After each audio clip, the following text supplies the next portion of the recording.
What's going on, Titans fans? Welcome into Titans Today by Chat Sports.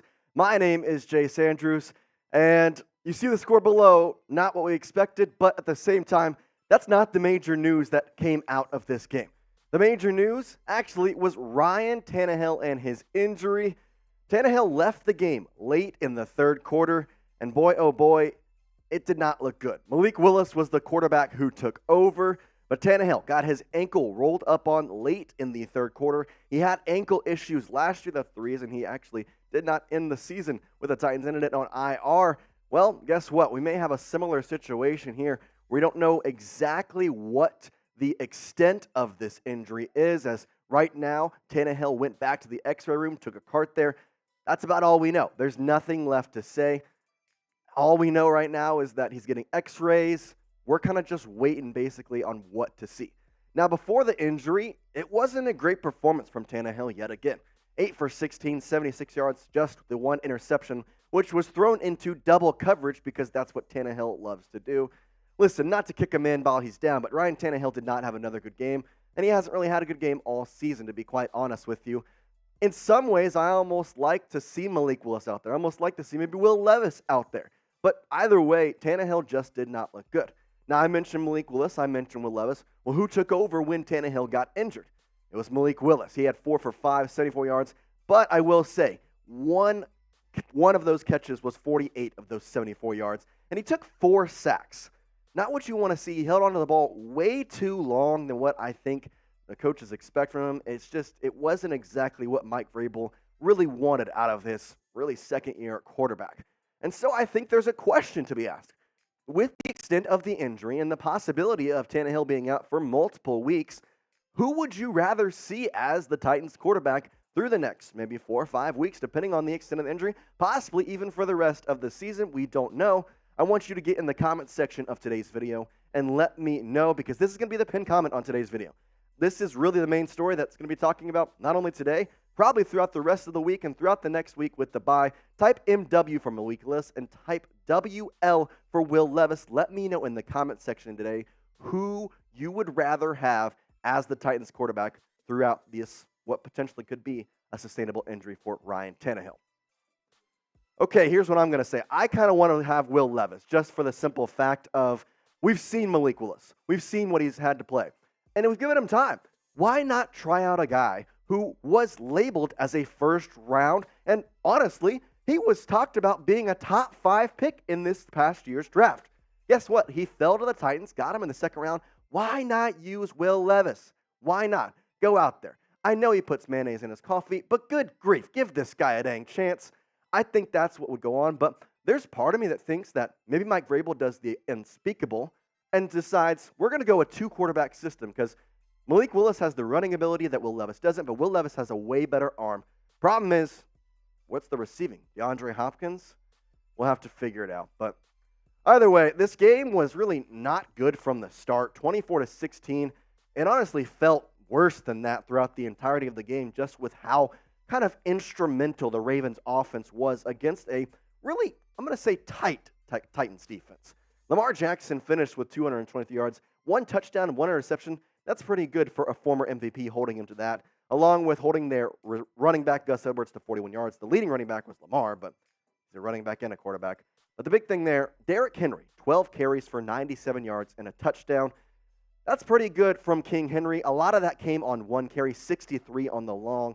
And I'm telling you this, he was honestly the best quarterback in the entire game. Now you're thinking, well, what the heck? He didn't play quarterback. You're right, he did it. But guess what? The longest play from scrimmage was a snap to Derrick Henry. It was a wildcat formation, took the snap, faked the pitch, ran right, 63 yards down the right side of the field, and that was the best play of the entire day for the Tennessee Titans. I think he may have been the best quarterback on the field, even though he's not a quarterback. Played well, a good game for King Henry. Keep feeding him the rock. It seems like his snap percentage has gone down, which is interesting, and I was kind of questioning that until the end of the game, when Tyjae Spears, who came in, rookie guy, not really a lot of expectations out of him, he played decently well. His carries, he only had 15 yards through over 3, but he had a reception on a screen for 48 yards. He was the leading receiver for the Tennessee Titans today, which, first of all, should tell you that this Titans receiving core, not up to the standard. 48 yards being a leading receiver is not what you want. But at the same time, I like it. Use him in the screen game. Almost have him as like a third and long down back. Because, I mean, we've seen Derrick Henry catch passes, but that's not exactly the type of game he likes to play. He's a hard-nosed guy. He's going to get to the edges, and he's going to beat you with his ability, his size, and his speed. I like to see Tyjae Spears in the near future, but, man, the bigger thing was it couldn't really help with this offense because, well, the Ravens' offense was just pretty good. The yardage, 360, passing, 221. Again, you held this team who, regarded as probably a top offense in the NFL, they were below 400 yards total. They had the interception, but the big thing I think I'm going to look at here is the time of possession right here.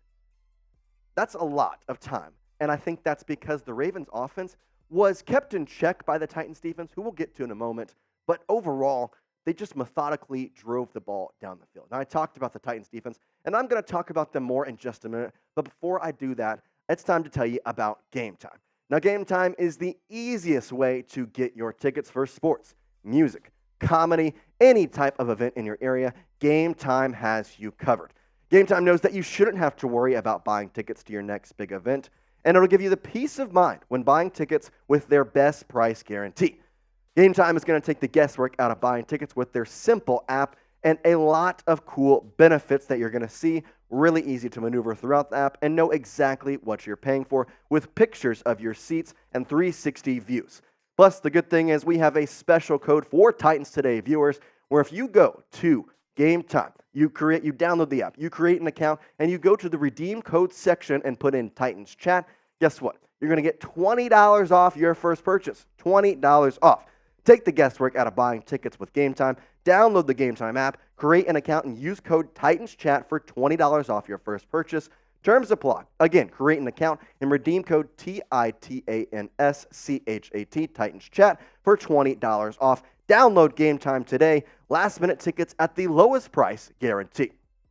I mentioned the defense. Let's get into their side of things as the Ravens were held in check. This defense played sufficeable. That's the word I would use, sufficeable. They weren't good. They weren't bad. But overall, you held Lamar Jackson. You held this offense who, in all reality, should be a top 5 offense in the NFL. You held him in check. And a lot of that was because of Kevin Byard.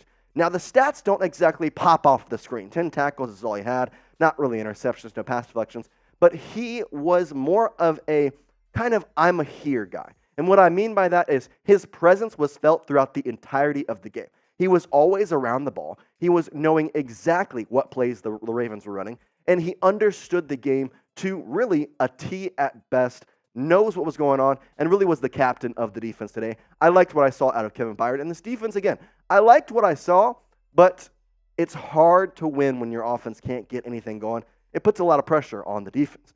I want to know from you, though, maybe I'm off base. Maybe you think this defense didn't perform well. Maybe you think that Lamar Jackson isn't that good. This Ravens offense should have been stopped. And the methodical driving of the offense should have been put to rest.